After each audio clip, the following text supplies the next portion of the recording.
প্রেমে ব্যর্থ হওয়ার পর কেউ নতুন করে জীবন শুরু করেন, আবার কেউ হয়তো সবকিছু ভুলে সামনে এগিয়ে যান। কিন্তু ঝালকাঠির পলাশ বেছে নিয়েছেন কিছুটা ভিন্ন পথ। 1-2 বছর নয়, গত 15 বছর ধরে লোকালয় ছেড়ে জঙ্গলে একাই বসবাস করছেন তিনি। লেখাপড়া পরবর্তী একটা মেয়ের সাথে প্রেম করত। ওই প্রেম করতে গিয়ে বাধা পড়ছে পারিবারিক দিয়ে, বা মেয়ের পারিবারিক দিয়ে বাধা পড়ার পরে ঘর থেকে মানসিকভাবে ভেঙে পড়ে।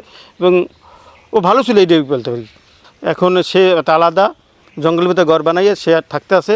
ঝালকাঠি সদর উপজেলার শ্রীমন্তকাঠি গ্রামের কৃষক পরিবারের সন্তান পলাশ বড়াল ভালোবাসার মানুষকে না পাওয়ার পর নিজের বাড়ির পাশের গাছগাছালিতে ঘেরা জঙ্গলে সুপারি গাছ ও কাদামাটি দিয়ে একটি ছোট ঘর তৈরি করেন।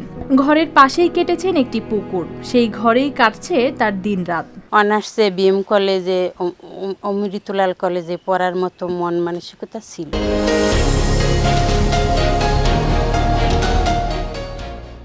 এর ভিতরে একটা মেয়ের সাথে সম্পর্ক শুরু হয়েছে, সম্পর্কটা টিকেনি, ব্যর্থ হয়ে গেছে, প্রেমে ব্যর্থ হয়ে গেছে। ব্যর্থ হওয়ার পর থেকে ও গ্রামের বাড়িতে ওই নির্জন নিরিবিলি শান্ত পরিবেশে একটা জঙ্গলের ভিতর বাড়ি তৈরি করছে। প্রেমে ব্যর্থ হওয়ার পর থেকেই মানুষের সঙ্গে মেলামেশা কমিয়ে দেন পলাশ। পরে তাকে স্বাভাবিক জীবনে ফেরাতে পরিবার বিয়েও দেয়, কিন্তু সেই সংসারও টেকেনি। এরপর আবার ফিরে যান নিজের জঙ্গলের ঘরে। ওর মা বিবাহ দিয়ে দিল এক জায়গায়, বিবাহ দেওয়ার পরে শেষে ওই বউ চলে গেল।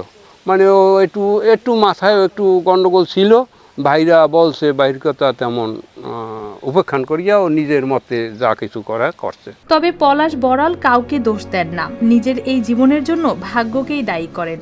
এই সংবাদের মাধ্যমে বলছে এখন আমি তার চাই, চাওয়ার কি আছে, এখন সেই পরিবেশ নাই তো আসার মতন। সে এক প্রান্তে চলে গেছে নদীর পার, আর আমি এই প্রান্তে ভালোবাসছি, এর জন্য নাম দিতে পারিনি রঙ্গি। সবাই যেখানে সংসার আর সমাজে নিজের জায়গা খোঁজেন, সেখানে পলাশ বড়াল নিজের ঠিকানা বানিয়েছেন জঙ্গলে। আর এভাবেই কেটে যাচ্ছে তার জীবনের প্রতিটি দিন। News desk, RTV।